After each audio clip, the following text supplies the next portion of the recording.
Hey guys, what's up? Alright, here we go. Our story begins.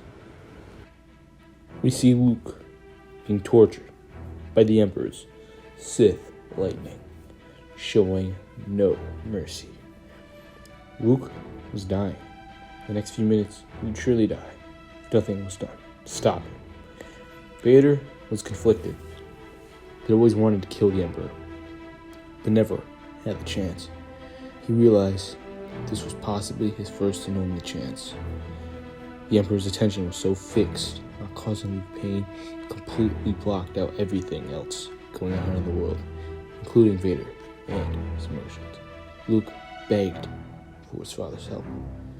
Vader would move to lift up the Emperor above his head. He wouldn't realize what was going on in time, and when he did, it would be too late. He would use full power force landing on him, but it would hit both Vader and the Emperor. The Emperor, this old, withered body, wouldn't be able to move.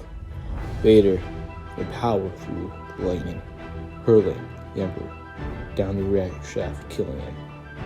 It would then collapse. Luke would yell, "Father!" and grab Vader, trying to help him up. Vader would look at his son and grab his neck, choking him, standing up and lifting Luke off the ground. He would say, "Luke, this is your final chance to join me. By my side as father, son. The Emperor is dead. We shall rule the galaxy." Luke would push Vader back with a powerful force push. Vader would hold out his hand to him as a final offer. Luke would ignite his blade. Vader would take a step back. Luke, catching him off guard, push him back and run away, escaping from the Death Star. Vader would stumble to his feet, yelling for help. Two royal guards would come and help him. He told them Luke had killed the Emperor. He barely survived his attack. The royal guards would take him off the ship to the nearest Imperial base that wasn't on the door. The Death Star would explode. The celebration would be much less as the new Emperor, Vader, would soon rise. Vader wakes up. He's in a back tank. He's been in there for 2 days. He's been brought to the most sophisticated and technologically advanced Imperial base in the galaxy. He feels much, much better. He sees a brand new, much superior, state-of-the-art suit. His assistant helped him get into it. A few days later, we are on a planet with a rebel base and a field that was once grass but now mud and dirt. A single ship lands on it. It is Vader's TIE fighter. We see Vader in his new suit for the first time. He steps out of the TIE fighter and slowly walks a few yards and stops. At this point, 30 rebels are out of the base, about 100 yards away, looking at him. They tell him to not resist arrest and he'll have a less harsh sentence. Vader, under his mask, smiles and pulls out his new lightsaber from his belt.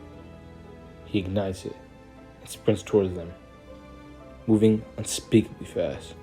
He would reach them in seconds.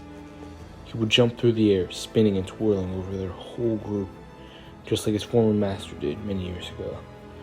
He would use kenatite built into his suit to immobilize them and cut them down with his blade. 10 done, 20 to go. The remaining rebels had him surrounded. They all shot at him to no avail. His suit was now blaster-proof. 3 would throw electromagnetic pulse grenades at him. His old suit would be crippled by these attacks, but with his new suit, he would only be weakened by this. He would lift them all in the air simultaneously, squeezing his fist. They all drop dead. We see Luke talking, Force Ghosts, with Obi-Wan and Yoda, about what to do next. I thought they were so good in him, Luke says. Yoda replies, "The dark side Grona has, since he overthrew the Emperor." Obi-Wan would add, Anakin is now officially gone forever. You tried your best, Luke, but if you die and can't bring him back, nothing will. Luke would say, well, if I'm supposed to defeat him, how can I? I have no one to train me, Yoda would say. True that is not. No of a Jedi to train you, I do. Ahsoka Tano, the last living Jedi from time of the Republic, lives, she still does. Obi-Wan would reply. That's a name I haven't heard in a very long time. She left the Jedi, but she is our last option. We must find her no matter what. Obi-Wan would add. Your sister should be trained as well, Yoda would announce. Luke would say his goodbyes and leave for his journey. 1 week later, Luke is on a muddy planet. Him and Leia are walking together, and they are approached by a cloaked figure in gray robes facing them, who revealed themselves. It would be a Togruta. Luke would say, so, you are the one I was told to search for? Who are you? She said. Luke would say, oh, my bad. I'm Luke Skywalker, son of Anakin Skywalker. This is my sister, Organa. We were sent to learn more about the ways of the Jedi from you. Ahsoka is your name, right? Ahsoka muttered, Anakin's children. Yes, I am Ahsoka Tano. You two are what I sensed on this planet. Your father, do you know what has happened to him? Yes, he told me, and I told him. He does not know yet much of her, only she exists. So who sent you here, and who has started your training? Ahsoka asked. I was trained by Obi-Wan Kenobi, and then Yoda, and they sent me here to you to complete my training, but my sister hasn't started her training yet. You might be the last hope I redeem Vader, Ahsoka said. No, I was being tortured by his master, and even that couldn't bring him back, unless Leia could. Luke said sorrowfully. Yet Leia yelled, I've only met him once, and he tortured me, himself. I can't bring him back. You must destroy him. I sense much anger in you, even some hate in you. These were the emotions your father had just before his turn, Ahsoka said. So you can learn just as I have. I used to be just like that, Luke replied.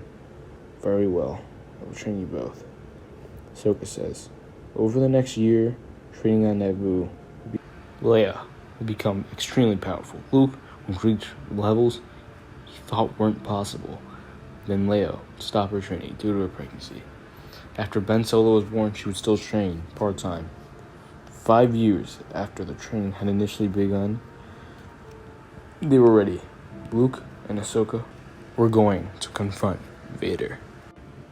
We see Luke in the bottom of a pond, lifting all of the water out of the pond, holding it in the air, all while meditating. He wouldn't get a single drop on himself. He'd become extremely powerful since he started his training. Han and Ben were on a couch. The door was broken down. It was Vader. Han fired a blaster at him. He would ignite his blade, blocking it. Leia ignited her saber, tries fighting him. He electrocuted her with kinetite by catching her off guard. Then he throws her against the wall. Luke hears his sister scream and drops all the pond water on himself. He sprints through the garden towards the house. Using force speed, he gets there in mere seconds, but seeing Vader leaving in a ship with Ben, he would get Ahsoka leaving, sadly and Han. They would leave to finish what needed to be done. Luke and Ahsoka would land on Mustafar in front of Vader's castle. Stepping out of the ship, they would see Vader. Luke would yell, "Where's Ben?" "You mean my apprentice? He's in the castle, sleeping. We'll not get him back without a fight," Vader announced as he pulled out his golden lightsaber hilt, ignited its crimson red blade. "Very well then," Luke would say as he and Ahsoka ignited their blades in unison. Alright guys,